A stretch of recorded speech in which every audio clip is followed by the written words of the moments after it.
The RetireMax Income Duration tab is simple, but important.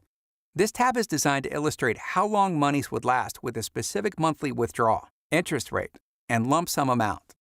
In the Annual Income Duration section, I'll input $8,000 in the Income on Lump Sum cell, 4% in the Assumed Interest cell, and a lump sum amount of $135,000.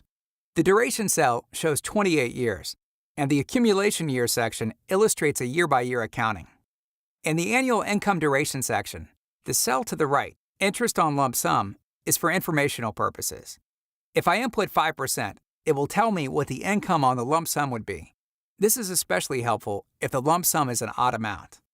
The Annual Withdrawal Percentage cell shows what percentage is being taken when you enter the income on lump sum amount. All three cells on the right side of this section are for informational purposes only. The three main cells that calculate the duration are Income on Lump Sum, Assumed Interest, and Lump Sum. Use this tab to help a client understand that they need to save more, use less, or grow it faster with your help.